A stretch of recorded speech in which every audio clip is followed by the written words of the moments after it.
One unique thing of dispensaries is that they're almost always very localized. And so you don't need to compete with everybody. You only need to win organic searches from the people in your immediate area. Looking at it through that lens, I feel like it is a lot more of a easier battle to win for most websites and business owners. Welcome to the KayaCast, the podcast for cannabis businesses looking to launch, grow, and scale their operations. Each week, we bring you interviews with industry experts and successful retailers, plus practical tips and strategies to help you succeed in the fast-growing cannabis industry.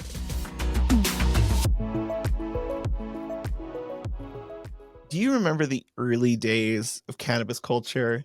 The blacklight posters on the wall, and you'd go into those head shops and there's just green and purple. Those are the colors that really stand out, green and purple and black lights, and it's overwhelming. And you know, I always felt a little uncomfortable walking into a place like that because that's not really my day-to-day aesthetic.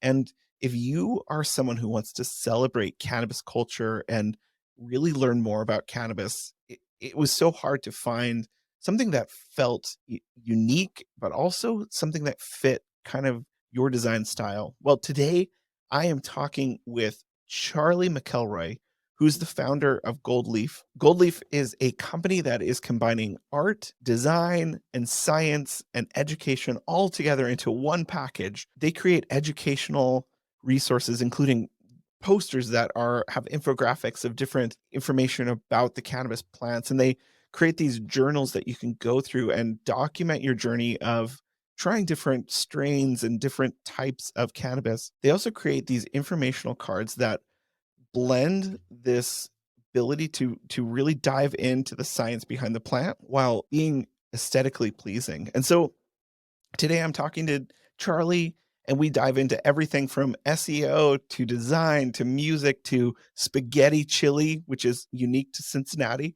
And I had a fantastic time talking to Charlie, and I really hope you enjoy this interview with Charlie McElroy from Goldleaf.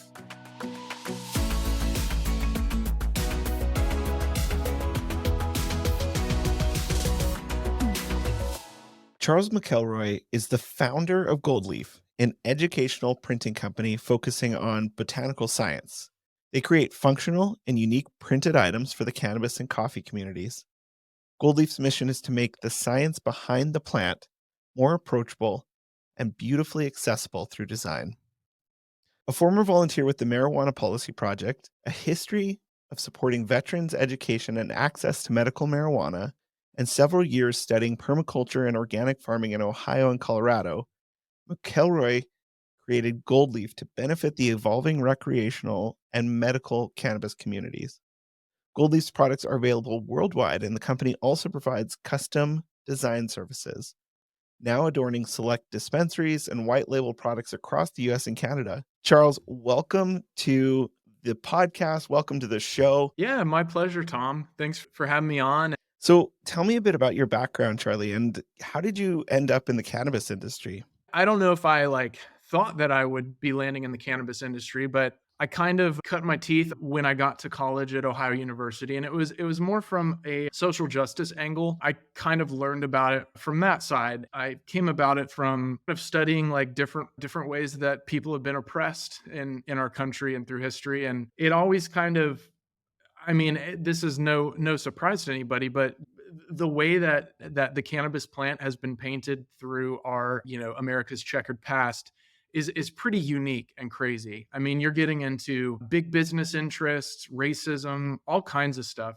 And so that I always found that interesting. And so that kind of led me to, exposing myself a bit more to the culture. It wasn't till later in my life, like I guess toward the end of college and post-college, that I found it helpful for my lifetime autoimmune problem. So then I went on some adventures in life and started a business with a friend. And once we kind of exited from that, the groundwork was laid, and I wanted to do something in the cannabis industry that I felt like missing at the time. I really liked that I was able to come up with a way that kind of scratches that creative itch for me while also pairing it with something that I think I'm good at, which is like the analytical, logical thinking. And so that's kind of where I came up with the concept for these like guided journals to help medical patients kind of understand the world of legal cannabis. And with that, I also kind of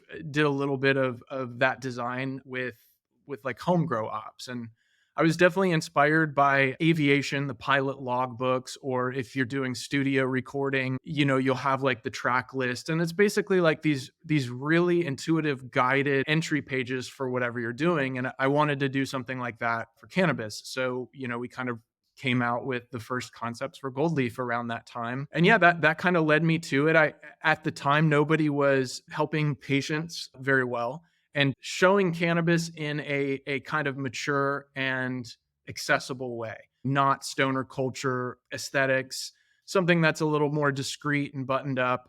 And that's way more common today, of course. But back then, there was pretty much nobody who was doing it. Everybody was leaning on that like hippie sort of old hippie tropes for cannabis branding and messaging.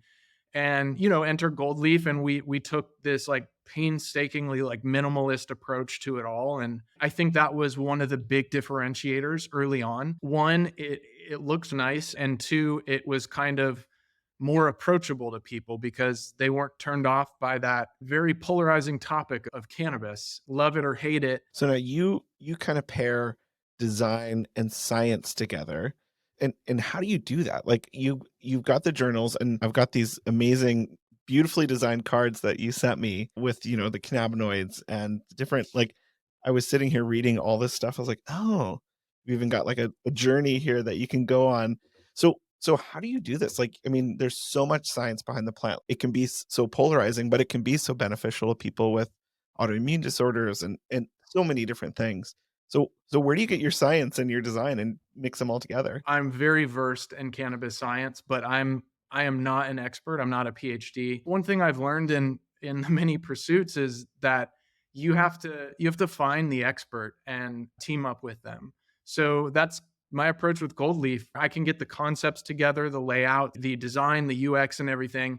But in terms of like the raw science and the information, Goldleaf has a researcher on our staff. He's fantastic at our iterations because the science changes and we need to keep up with it. We are going only for primary source materials here. So we're not going to like Wikipedia or Google for most of the time, unless it's like some cultural piece or something. He'll kind of wade through those research papers, make sure they're published and verified.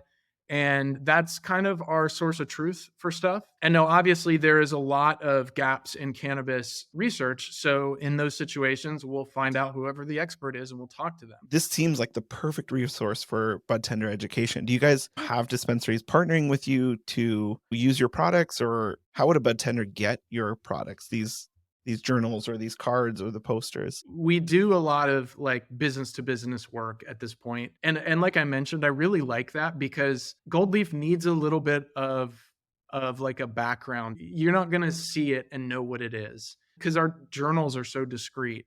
The posters don't punch you in the face with the topic. Like they require a little bit of explanation. And so I really like working with other businesses who are more ready to talk about that with their clientele. We'll let our clients, totally white label the journal, putting their brands in place of ours, even updating the typefaces within the journal, the layout even. We've done colored versions. We've done versions that have different layouts based on the dispensary's offerings. Then the other side is the infographics. Our clients for those are business owners. So they're either hanging them up in their practice, in their office, in their dispensary, and they use them as visual aids for like patient visits because they work great for that. And we white label those as well. So we can slap on other logos, tweak the coloring and the color palettes so that they work well in series, stuff like that. I like doing that stuff because, everything I mentioned before with, basically getting advocates for the design work that we do, and then giving them a tool that's useful to their patients or customers, as well as like internally, like with budtender training, hiring somebody. And it's just like, okay, you need to learn a bunch of this stuff. They could just kind of work through our journal for a week and probably have a pretty good grasp over, terpenes, cannabinoids, boiling points, all that kind of stuff. So I feel like it's very helpful for that as well. So, we're super motivated for that side of stuff. It's kind of where we get our kicks. Like we love using our design chops to improve and iterate on the stuff we've done, go down into new rabbit holes within that, like it's all great. Are there some new rabbit holes that you guys are kind of exploring for the coming years, like new products that you're like, oh, we need one about dabbing, like a dabbing thing or whatever it is. Well, there's one that it's been on my back burner for a year now, and it's pretty ambitious. And we got to do it right. That's why it's taking so long. But it's like a choose your own adventure infographic, and we've got one for coffee too, which is a little less polarizing, but the cannabis ones are the core of the idea. So basically, if you are familiar with like mind maps, like that type of infographic where you're looking at the infographic and it starts with a question. And depending on your question, you follow the dotted line and it gives you another question. Depending on how you answer that, you follow the dotted line, etc. So it turns into this hot mess spider web of questions and answers. And then at the end of it, it gives you a recommendation. At Goldleaf, we intentionally do not make hard recommendations on things, right? Because it's just inaccurate to do so with cannabis. So the recommendations that would be coming out of like this choose your own adventure cannabis infographic would, the first one is going to be more recreational based. It's not going to be like you need to do this and this, here's your dosing size. It's going to give you a starting point. That is a great template for any bud tender to kind of follow. And it's not like I've been working on this nonstop for a year plus. I get frustrated or I have to think through this. So I'll put it on the back burner and do other stuff and then come back to it. Have to like remember the design decisions that I had already made. And it's a whole thing. The KayaCast is brought to you by KayaPush, the cannabis software making people management easy.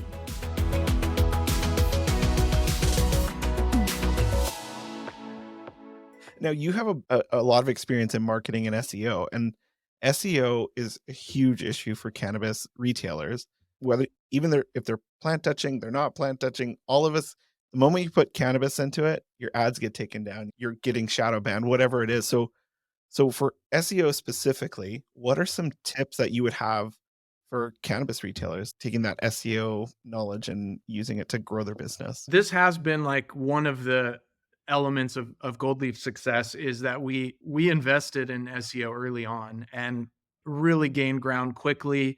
It's a lot more competitive of a space now, but you want to get your domain authority score up so that you have that perceived authority when it comes to organic rankings and everything.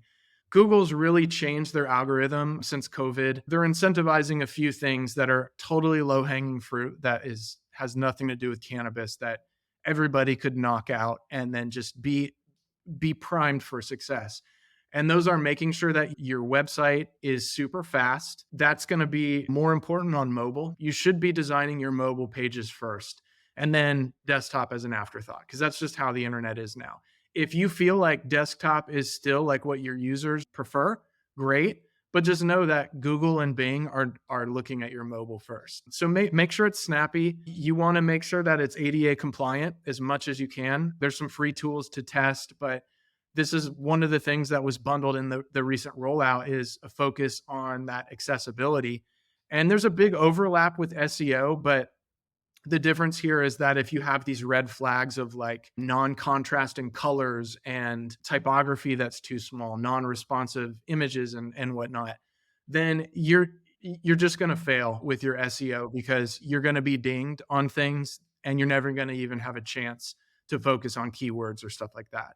So make sure your ADA is up to scuff. Make sure your mobile and desktop are super fast. I think there's a lot of new strategies that are emerging. And one unique thing of dispensaries is that they're almost always very localized.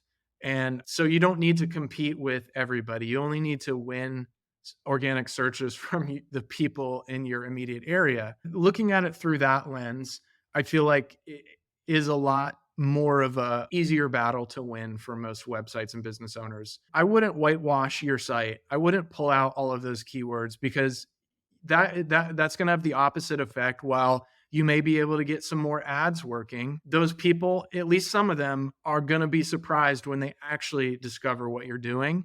And that is going to result in a high bounce rate, a low engagement rate. And that's actually going to hurt your SEO more than the traffic was. I guess my point is that you don't want to whitewash your content to pull out the word cannabis or its relating terms, because you're going to have bad user experiences and you're going to want to rank for those, especially locally.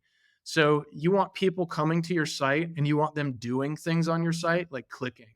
So anything you can think of to put on your site that is like valuable. So I'm just thinking like this whole choose your own adventure thing I'm talking about. Maybe working with a developer to make a little widget that helps with product selection. And then you have users coming to your site, even if they're not your users, they're web users who are giving you tons of clicks and tons of interactions. And that's going to lift you up super fast.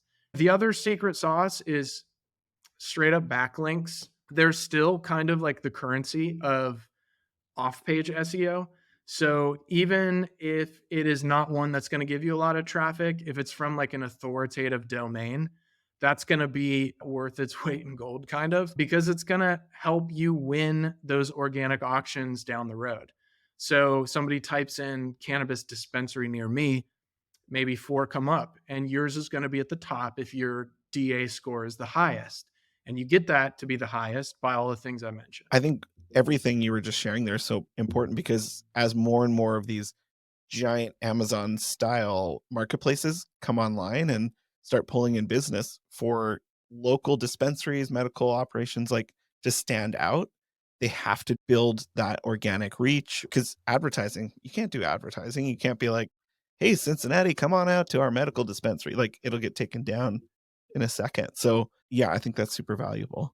Are there any other creative marketing tips or ideas that you've seen that have kind of worked out there? For a lot of cannabis brands, social media is like total dead weight. It's not really delivering customers or traffic. And the trend these days with social media is that people don't want to see stuff from companies or brands. They want to see it from individuals. One strategy that you could use if you're a dispensary owner, cannabis business, and you want that organic reach through social media, create a moniker or a persona that can be the torchbearer of your brand. And that is your social media presence, because people are sick of getting sold stuff on social media. Goldleaf got a lot of momentum early on because of the way that we teed people up, teed journalists up for stories. So it's a great strategy, and we still do it now. Obviously I couldn't recommend highly enough like connecting with like a PR person. I feel like that is where you should spend your marketing dollars, is hire somebody on the PR side, and they'll basically go out and be your advocate for placements. In comparison, like we've tried all these marketing things and we don't touch the plant. So you might be like, I wonder if they could slide some Facebook ads through the net or any of that. And the answer is we can't really sustainably, because if we can get a beating heart to look at it and be like, okay, yeah, that doesn't violate the terms. Okay, we'll green light it.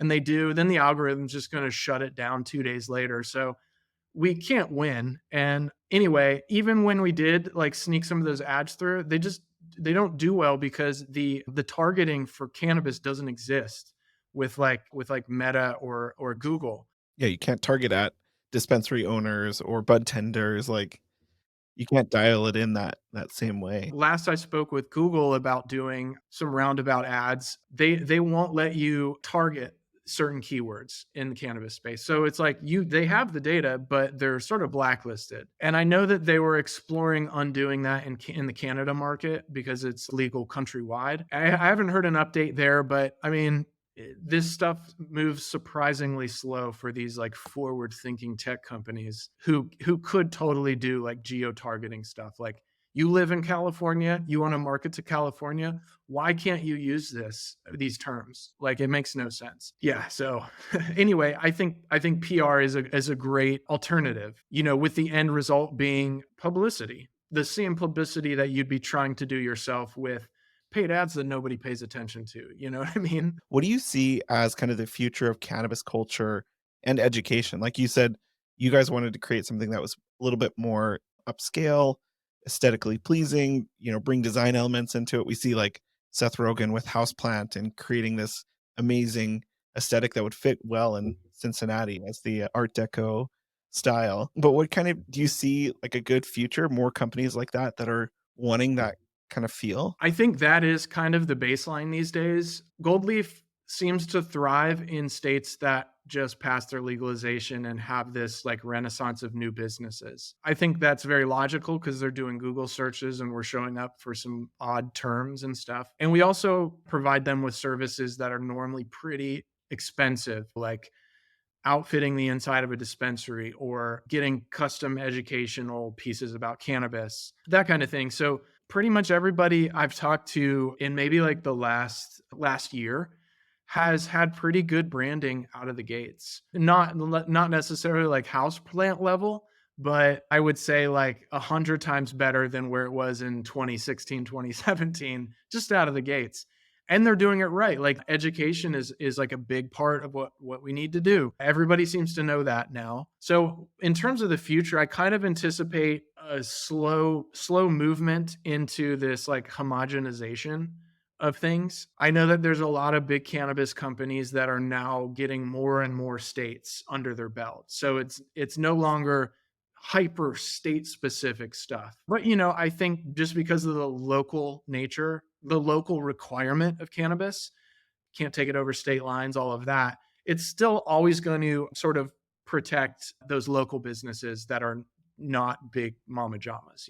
Beyond that, nothing really is going to happen quickly until it's descheduled federally. Even all this tech stuff I've been complaining about with like ad algorithms and whatnot, that's their rationale. They're a international company, but they look at it through a national lens. And it's like, we can't do federally illegal stuff. We can't support that. So I think just deschedule it, legalize it even, but descheduling it, I think would start the floodgates to create that more homogenization, which I don't necessarily think is a good thing, but there are some good things about it. One of them would be probably more visibility into the products you're getting. And I think honestly, it'll encourage like quicker advancement in not only like the understanding of things, like the science behind, but also the advancement of the commerce side of it. If they start allowing folks to take it over state lines, then it's just going to be crazy, because then you're going to have a few states that just dominate the country like every other cash crop. You know what I mean? So imagine a world where you can import this off the wall crazy cultivar that is perfect for somebody who has these very different requirements in terms of the chemical cocktail. You could bring that in from Oregon or wherever, and then you're able to offer your clientele a whole wide world of products and the best of everything, instead of this is just what we could do in our state. I think that's really where a lot of your products come in. It is this journey of like exploring and figuring out what suits your body best, what suits your appetites, what kind of journey are you looking to go on. And so I think it's so cool what you guys are doing. It's a sustainable business model that can continue to scale and grow as legislation changes and everything. So how can people find out more about you? And, even if a dispensary owner is like, hey, I want to get some of this literature and education stuff in my dispensary, or even just someone wants to get a poster for Christmas. You can go to our website, shopgoldleaf.com. We also have a lot of cool stuff on Instagram at Goldleaf Ltd. And the stuff on there is mostly like education, like bite sizes of education. So it's kind of cool. Those are the main things. And, in terms of any dispensary owner who's interested in learning more about what we do or customizations, just hop over to our website and reach out. Our agency does tons of stuff. We also do like web support too. So if you're interested in like any of the SEO stuff, we do that as well. That's awesome. Well, Charlie, thanks so much for being on the podcast. It's been fantastic talking with you. And, I think we could have geeked out for another hour, but I think our time is up. Cool. Yeah, I'm so happy you had me on, Tom. Thank you.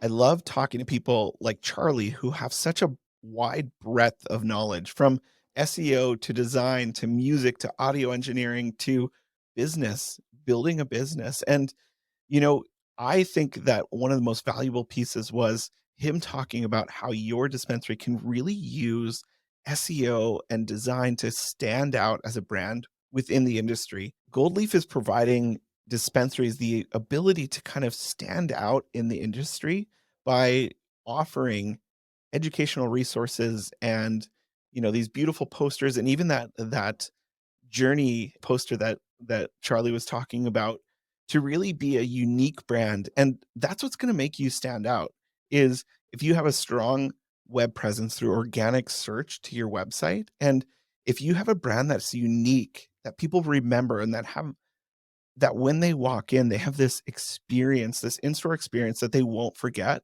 And I love the idea of combining science and design, and I just think it's so neat what they are doing over at Goldleaf. So make sure you head over to their website, head over to their Instagram page to find out more about what they're doing, and really support Charlie and Goldleaf, and share what they're doing with the people in your community. Again, I want to thank you for listening to the KayaCast podcast. We are so grateful for all of our listeners. I hope that you are gaining lots of really good content from these podcasts. We are going to continue to have top-notch guests, just like Charlie and the others that have been on the show. And we can't wait to continue to share stories of cannabis retailers who are trying to do something unique and different in this industry that can benefit people across the world. So stay tuned. Make sure you go hit and subscribe to our podcast, and make sure you give us a review. And we are so thankful for everyone who's listening to the KayaCast podcast. Thanks for listening to the KayaCast podcast. We hope you enjoyed the show. Don't forget to subscribe to our podcast in your favorite podcast app, or visit our website to learn more about our guests and to access the full archive of episodes from the show. Join us next time as we continue to explore the world of cannabis and help you grow, launch, and scale your business.